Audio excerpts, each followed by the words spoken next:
C'est bon. Hello everybody, welcome to the Daily Sip. My name is Oliver. My mission is to bring you closer to organic Japanese green tea, and today what we're going to dive into is a comparison of what is Sencha and what is Hojicha. For this I brought here Fukamushi Sencha. This is a shaded Fukamushi Sencha from the region of Chiran, and then we have a region of Miyazaki. But here we are talking actually about a Hojicha. So you can see that this is actually a roasted tea, and this one here is a typical green tea. A little bit finer leaves, a little bit more brittle leaves, due to the fact that this is a deep steamed or a so-called Fukamushi tea. So two different kinds of tea where we already did a small video, a small section about it, but I wanted to dive into the taste profiles of these two teas, and that's why I brought them with me. And so we have here these two teas in each time 5 grams. So first of all, I wanted to talk a little bit about the Japanese green tea and how it is segmented. So when you're talking about a green tea, then you actually can have normal steamed green tea, or you talk about roasted, semi-roasted, or sometimes even fermented green teas. But here in this case, where we dive into Japanese green tea, what you most hear of is either the Sencha or even also Gyokuro, so normal green tea, which is put in a steam bath and then it just keeps it more vegetable flavor, or we can go into Hojicha, which is really the roasted teas, then put into a pan, heat it up at 110 degrees Celsius, and then bringing up really these roasted flavor profiles. So also when we look at how Japanese culture or how green tea is consumed nowadays is mostly in Sencha form. So the green vegetable form, this is actually the way people consume green tea mostly in Japan. But Hojicha has absolutely its place, especially when you go into restaurants, when you go into sushi places. There often you get offered Hojicha as well, and additionally to the matcha green tea powder, which you sometimes can consume there as well. So it is a tea which is absolutely widespread, but in terms of consumption, much more Sencha is consumed than Hojicha. When we talk a little bit about what the main difference is certainly what comes already around out of the name. This is the roasted tea, which makes the Hojicha quite different from the Sencha. Sencha, in its essence, what they do is when they harvest the tea leaves, then they put them in the steam bath and then they just dry them little by little, so taking out water until the water is between 4 and 7% normally, which is the rest water in the leaves. This means that also the leaves, you can put them in the freezer, you can even try really to put them into cold places. Nothing will happen to the leaves. That's why also tea leaves are often stored at 1, 2 or 3 degrees when you visit farmers, and they have actually a cooling place. When we talk about Hojicha, there actually the process is similar. They also put it into a steam bath in the beginning, but the steam bath additionally is very much heated up to 400 degrees Celsius, so quite a high temperature, and then a first roasting takes place. But over the roasting or kind of the drying steps, which are similar to a Sencha, there actually the tea is again roasted, and especially in its final stage, it is left there in a pan which is 110 degrees, and then they just leave it in for a longer time to get a fully roasted tea. You can also have semi-roasted tea, so-called kamairicha, which is not in the focus of this session here, but this is just a slightly roasted, lower temperature and shorter time, which is kind of an in-between between these two tea. But my idea is really to get into the flavor profile of this.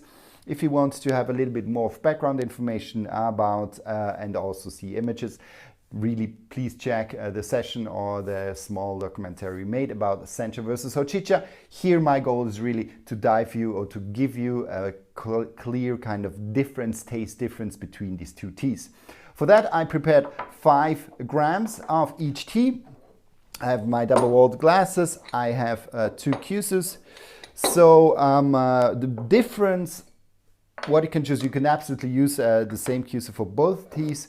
Here I have one with a built-in clay filter, here one with a metal mash. The reason I use the metal mash here is that the smaller and more brittle parts of these Fukamushi tea leaves, they can clog the strainer or these holes of the built-in clay filter. I need a little bit of more space, a little bit of a broader mash. That's why I used for this tea here the metal mash, and here I can use the built-in clay filter. In terms of temperature, what is important, so I used now 70 degrees Celsius water, which is around 165 Fahrenheit. There actually is an optimal temperature in my opinion for Sencha green tea. Sometimes you can even go up to 80. I'm not a big fan of going up to 80 degrees, so 175 Fahrenheit, 180 Fahrenheit, because then you start to extract the more bitter, more stringent particles. And if you do that, if you like that, fine, you can absolutely go up to this temperature. For all the others, who we like a little bit more of a sweeter tea, a sweeter Sencha, then definitely stick to 165 or go even down to 140. But here today I'm sticking with 165. Good.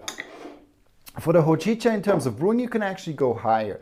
The main reason is that actually due to the roasting, then the polyphenols are actually more broken down. Polyphenols giving more this vegetal, more a little bit fresh spinachy taste, which is in the Sencha with this sweet umami flavor. And when we go into this roasting process, then the polyphenols, they break down and they give much more space to a more of a roasted flavor profile, which can refer a little bit to a coffee taste, a little bit more to a chocolatey taste, sometimes even caramel. So this is actually what the main difference is already here from distance said about the tea, but I really want to dive into the taste profiles of these two teas. So what I will do is I just pour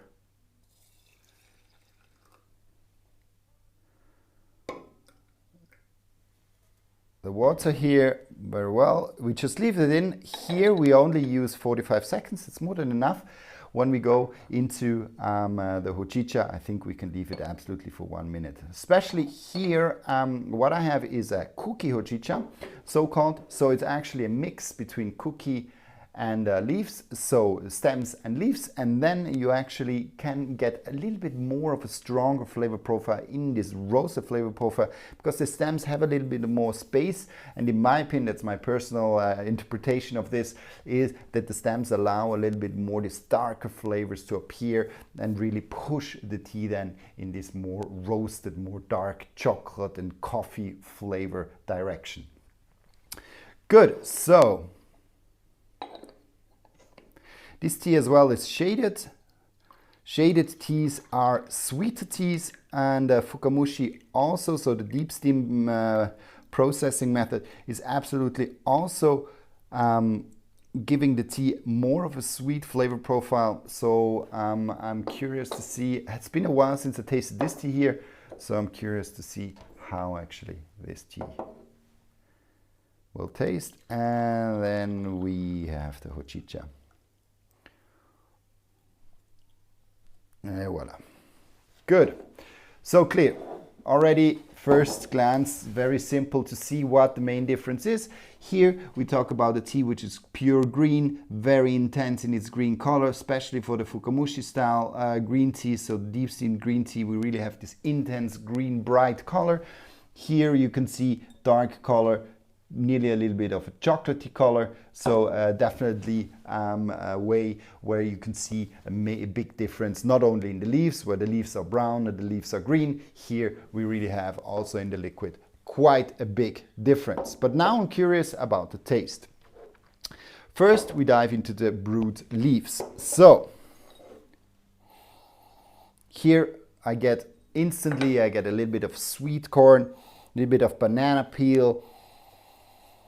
I quite get a sweet and nearly a little bit of a flowery tones, but very strong in this more vegetal, fresh area where you get, where the sencha is normally drawn to when you brew your normal sencha leaves. When you have a little bit of experience, you definitely know the smell. And here, super interesting. You really, I get a lot of burnt wood flavor kind of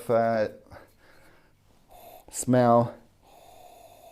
I get young wooden flavor. So it's kind of this burnt wood on the one hand, and on the other hand, it's a little bit like wet wood flavor when you're a little bit walking into a forest and you get the smell, especially in autumn. This is what this tea reminds me. Yeah. Or even when you leave your toast, when you're toasting your bread and you leave it into a little bit too long. This is what I'm getting here. So completely in pushing in the direction of these darker, more smoky flavors, or smoky smells at least. Good. So now let's go into the flavor tasting. First, the sencha. I directly get a little bit of edamame. Banana peel is quite strong with this one here. What's nice is kind of in the second tones coming out, are very fruity, very, I get especially banana peel, I get a little bit of pineapple, I get, I'm asking myself if it's more peachy or if it's more mango. No, it's definitely more mango flavor profile. So you have kind of this sweet, this kind of, the forefront is a little bit more kind of this greener edamame, a little bit fresh spinachy, but young spinach, sweet young spinach. And then it drifts off into this fruity section where you get a little bit of this banana peel, which gives a little bit the rounder body. And then the upper notes come the finer, nearly going a little bit into sugary notes. There you get a lot of this pineapple and especially mango flavor profile with this tea. Super interesting. Yeah, this tea, in my opinion, I like it very much. I'm a huge fan of Fukamushi Sencha. That's why also I'm a little bit drawn to express my positive feelings about this one here. But let's go into the Hojicha. So complete different flavor profile I'm expecting. So let's see what the difference is.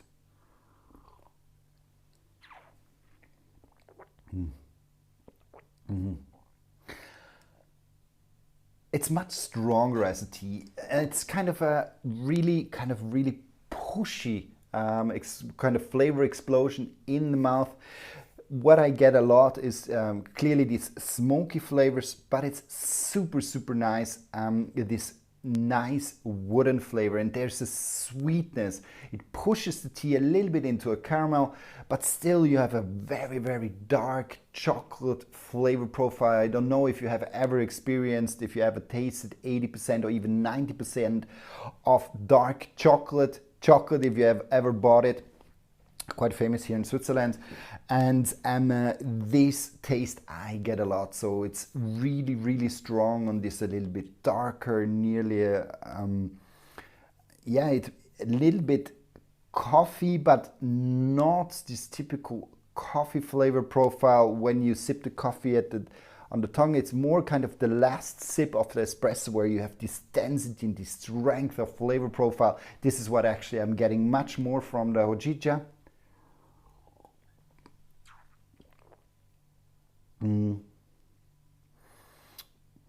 But there's definitely some nice sweet notes, some mellow notes with this one here.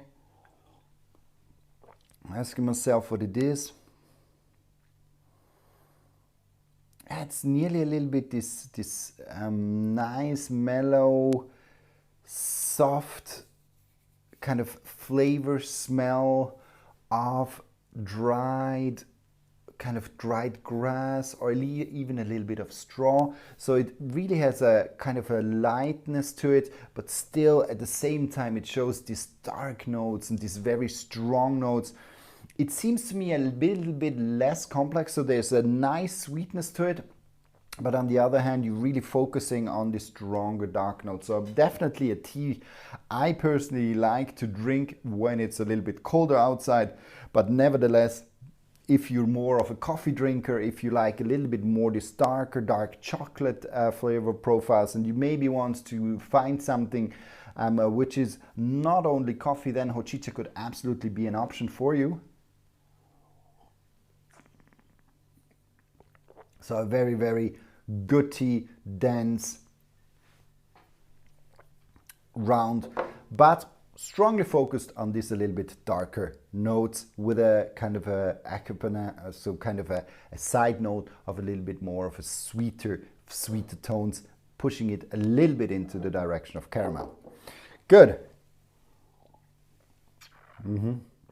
Now switching back to this one here. What is impressive, what the difference is really the density of the water.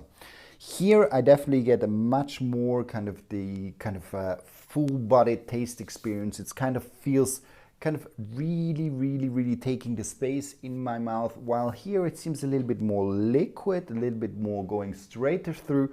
But all in all, here the main difference, I guess, it's really also the amino acids, which are higher with this one here.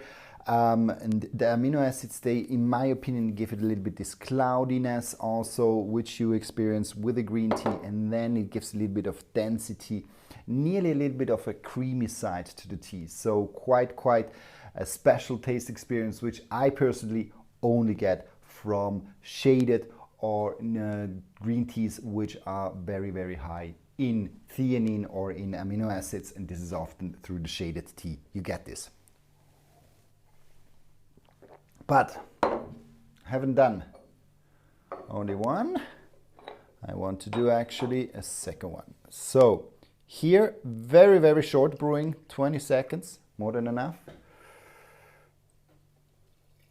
And let's see how this tea evolves.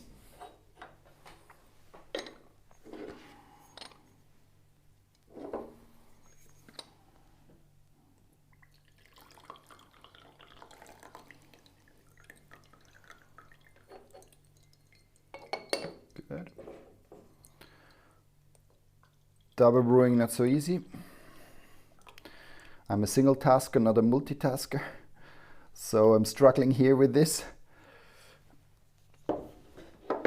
Good. Okay, then what we can see in terms of color, no big change. Here I would say Hojicha quite similar than the last brewing.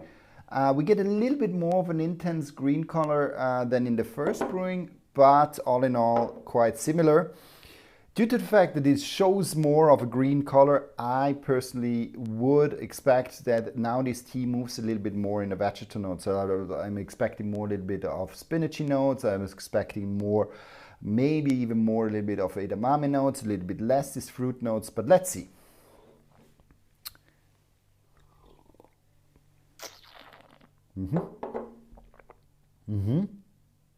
So there's a hint more of citrusy notes. So you get a little bit of stringency now in the second brewing with this one here, but it's quite decent. So it makes the tea very refreshing, very kind of gives it a little bit of a citrusy note. The sweet notes, they're a little bit dimmed down.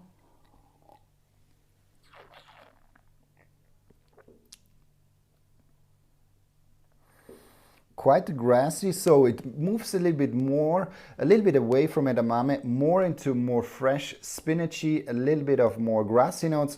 So as I expected here, thanks to a little bit the slightly greener color, we get a little bit more of a kind of a I would say even typical sencha note, coming from a little bit more of spinach, coming more, a little bit more of a grassy notes, a little bit less sweet, and a little bit of a citrusy addition to it. Then,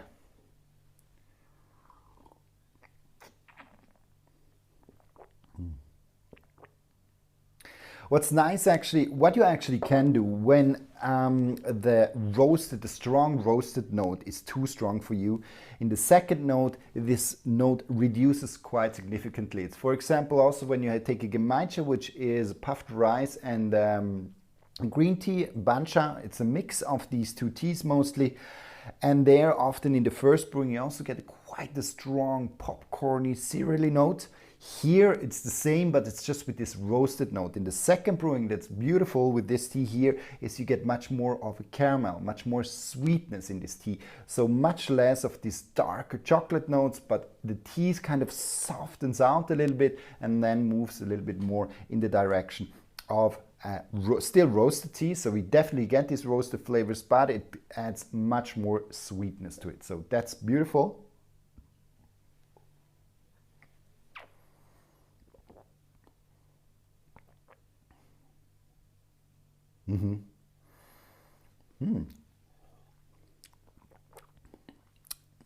It gets a little bit more cereally as well, but maybe I triggered this now with with my story about the Genmaicha. But it seems to me that there's a nice sweet caramel note, there's a little bit of a cereally note which is coming with it, so very, very beautifully shifting into a more of a sweeter, more pleasantly less roasty flavor.